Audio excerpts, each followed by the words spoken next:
Bien-aimés dans le Seigneur, soyez bénis. Alors aujourd'hui, nous allons partager à propos du riche Lazare. Que s'était-il réellement passé? Alors aujourd'hui, nous allons maintenant découvrir la vérité, ce qui s'était réellement passé. Il y avait un homme riche qui était vêtu de pourpre et de fin lin et qui chaque jour menait joyeuse et brillante vie. Un pauvre nommé Lazare était couché à sa porte couvert d'ulcères et désireux de se rassasier des miettes qui tombaient de la table du riche.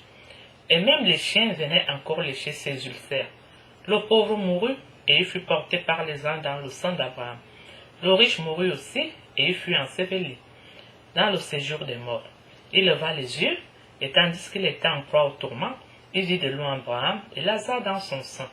Il s'écria, « Père Abraham, aie pitié de moi, et envoie Lazare pour qu'il trempe le bout de son doigt dans l'eau et me rafraîchisse la langue, car je souffre cruellement dans cette flamme. » Abraham répondit, « Mon enfant, souviens-toi que tu as reçu tes biens pendant ta vie, et que Lazare a eu les maux pendant la sienne. Maintenant, il est ici consolé, et toi, tu souffres. D'ailleurs, il y a entre vous et nous un grand abîme. D'ailleurs, il y a entre nous et vous un grand abîme, afin que ceux qui voudraient passer d'ici vers vous, ou de là vers nous, ne puissent le faire. » Le riche dit, « Je te prie donc, Père Abraham, d'envoyer Lazare dans la maison de mon père, car j'ai 5 frères.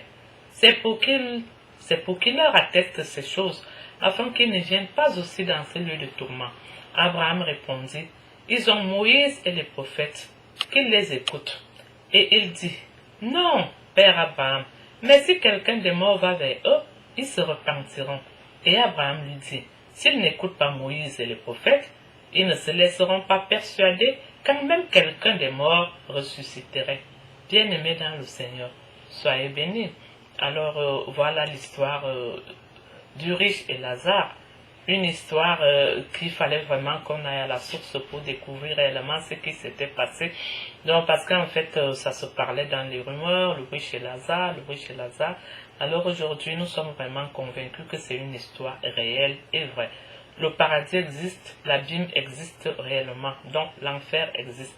Mais bien aimés dans le Seigneur, que ceux qui doutent de la présence de Dieu arrêtent de douter. Convertissez-vous et croyez à la bonne nouvelle. Il est encore temps. Le Seigneur nous laisse encore le temps pour nous convertir. Une conversion de dernière minute. Dieu est miséricordieux, lent à la colère et plein d'amour. Mais comme nous ne savons ni le jour ni l'heure,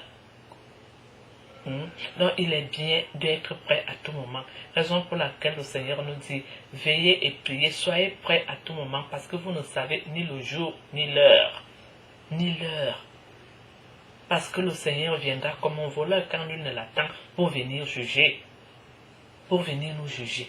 Donc nous devons être prêts à tout moment. Nous ne devons pas dire que non et nous attendons demain. C'est demain que je vais me convertir. Mon bien-aimé, si tu as dit que c'est demain que tu te convertiras et que la mort te prenne aujourd'hui, que feras-tu? Et si tu dis que c'est demain que tu te convertiras et que le Seigneur arrive aujourd'hui, comment feras-tu? Qui remet à demain trouve malheur en chemin. Mais bien aimés dans le Seigneur, convertissons-nous, changeons de vie et croyons à la bonne nouvelle. Soyez bénis et nous nous retrouverons au partage suivant. Surtout, merci beaucoup d'avoir accepté à partager avec nous. À tout bientôt.